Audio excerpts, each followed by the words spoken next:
In this screencast, I'm going to configure Ubuntu Linux to use both PHP and Apache in such a way that files written in these languages can actually be served up as web content. First thing I'm going to do is install PHP on this computer, and that's done using sudo apt-get, which sudo gives me administrative permissions, sort of like user account control in Windows. apt-get says go and get this package from the local server.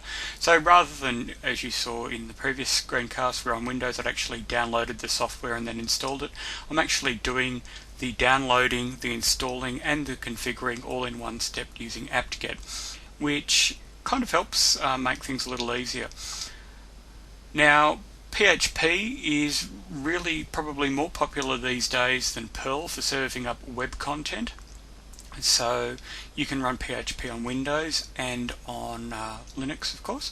But in the past, what you'd find was that most dynamic content on Linux servers actually was served up through Perl.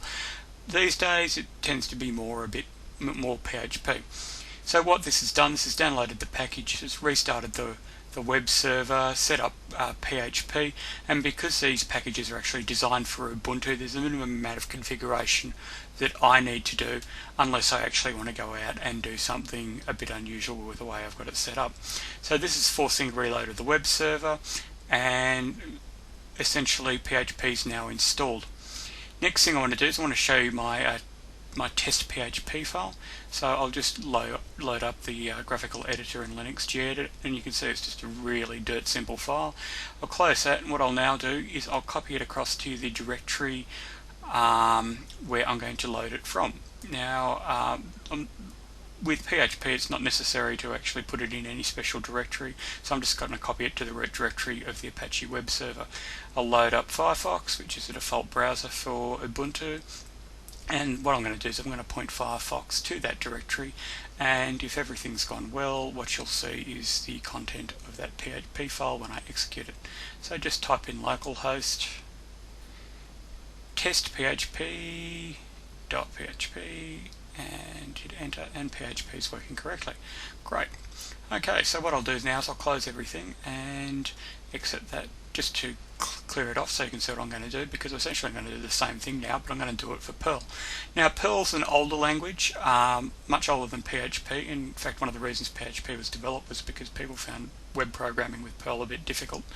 Perl's very powerful, and a lot of the older sites are actually written using it. Again, can run it on Linux and on Windows. So same process. What's happening here is I've said go and install that package. It connects to the local archive in Australia, obviously in this case, downloads the necessary packages, reconfigures the system. Now in this case, as opposed to what happened with PHP, I actually have to do a manual restart of the Apache daemon. With Windows, this isn't doing this manually isn't necessary, so it happens as a part of the installation process. So what happens here is the web server restarts. What we'll do is we'll have a quick look at my test Perl script. Again, there's not a whole lot here that's exciting. Just use Pico. Okay, you can say print Perl's working on this computer, and that's what it'll serve up, assuming that it's going to work correctly. So what I'll do here is I need to actually copy it to a special directory called CGI bin, because by default when you install Perl it'll actually only execute in certain directories, so it'll execute in CGI bin. So I copy it there, and the next thing I need to do is I need to actually make the Perl file executable. If I don't do this, what it'll do is try and serve it up as a text file. So I make it executable by going chmod a+x test file. Oops. Okay, got to do that with administrative permissions, obviously, because it's a CGI bin directory.